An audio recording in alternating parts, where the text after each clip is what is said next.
রবিউল আল মাস শুরু হয়েছে, রসুলের প্রতি ভালোবাসা বৃদ্ধি করতে চাই। কিভাবে রসুল করিম সাল্লাল্লাহু আলাইহি ওয়াসাল্লামের প্রতি ভালোবাসা বৃদ্ধি করতে পারি? তো ঈদে মিলাদুন্নবী উপলক্ষে আয়োজিত ইসলামী বইমেলায় অংশগ্রহণ করার বিধান কি?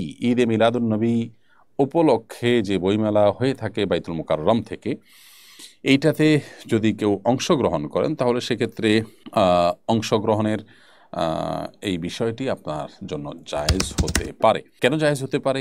ঈদে মিলাদুন্নবীর প্রতি যদি আপনি ব্যক্তিগতভাবে আপনি যদি এইটাকে ঈদে মিলাদুন্নবীকে না জায়েজ মনে করেন, তারপরও আপনার জন্য এই মেলাতে অংশগ্রহণ করা জায়েজ হবে। কারণ হলো উপলক্ষ যাই হোক, কাজ কি করছেন সেটা হলো দেখার বিষয়। ধরুন আপনি গিয়েছেন হজ উপলক্ষে মক্কায়, গিয়ে সেখানে কোনো অন্যায় কাজ করছেন, তাহলে সেটা কিন্তু জায়েজ হয়ে যাবে না। হজ উপলক্ষে গিয়েছেন বিধায় সেখানে যা করবেন তা জায়েজ হয়ে যাবে না। আবার একজন মানুষ কোনো একটা খারাপ উপলক্ষে কোনো কাজে কোনো জায়গায় গিয়েছে, ধরুন একটা পাপের উপলক্ষ, একটা গানের অনুষ্ঠানে, একটা মাদকের আসর, সেখানে তিনি ওই আসর উপলক্ষে সেখানে গিয়েছেন, আসর উপলক্ষে গিয়েছেন, আসরে যান না, আসর উপলক্ষে গিয়েছেন, সেখানে আসর উপলক্ষে গিয়ে সেখানে ভালো কিছু করেছেন, তাহলে সেটা ডেফিনেটলি কী হবে? জায়েজ হবে। তো এই জন্য কোন উপলক্ষে কি হচ্ছে সেটা যেতে বড় কথা হলো আপনি কি করেছেন। মদের আসর উপলক্ষে ওখানে সবাই যাচ্ছে, আপনি সেই উপলক্ষকে কেন্দ্র করে তার আশেপাশে একটা দাওয়াতি স্টল দিলেন। ধরেন আপনি একটা স্টল দিয়ে সেখানে মাদকের ভয়াবহতা বোঝালেন, মানুষকে দাওয়াতি কাজ করলেন, ডেফিনেটলি সেটা জায়েজ হবে। অর্থাৎ যারা এখানে মাদক সেবন করতে এসেছে তারা অন্যায় করছে, আপনি ওই উপলক্ষে সেখানে একটা ভালো কাজ করছেন, কাজটা অবশ্যই জায়েজ হবে। অতএব উপলক্ষটা কি সেটা ইস্যু না, আপনি নিজে কিসে ইনভলভ হলেন, আপনি কি খারাপ কোনো উপলক্ষে ইনভলভ হলেন কিনা, না কিসে উপলক্ষে ভালো কিছু করলেন, ভালো কিছু করলে সেটা জায়েজ হবে। অতএব সেই জায়গা থেকে সে মূলনীতির আলোকে ঈদে মিলাদুন্নবী নাম দিয়ে এই উপলক্ষে বইমেলার আয়োজন হলেও সেখানে ইসলামিক বই, কোরআন সুন্নাহর আলোকে বই পুস্তক বই পুস্তক বিক্রি করা বা এটার স্টল দেওয়া জায়েজ হবে।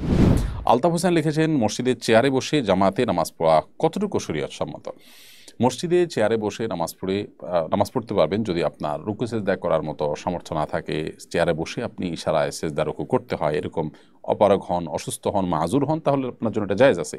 এবং যে কাজ জায়েজ আছে সেটা মসজিদেও জায়েজ আছে, সেটা বাসায়ও জায়েজ আছে। তবে সামান্য একটু শরীর ব্যথা বা সামান্য একটু খারাপ লাগছে, এই যুক্তিতে আপনি মসজিদে চেয়ারে বসে গেলেন না, বসে নামাজ পড়া শুরু করলেন, সেটা কিন্তু জায়েজ হবে না। কারণ এতে আপনার যে ফরজ বিধান আছে রুকু সেজদা এবং দাঁড়িয়ে সালাত আদায় করা যথাযথভাবে সেটাতে ব্যাঘাত হয়ে থাকে, সেই জন্য এটা করা সঠিক হবে না।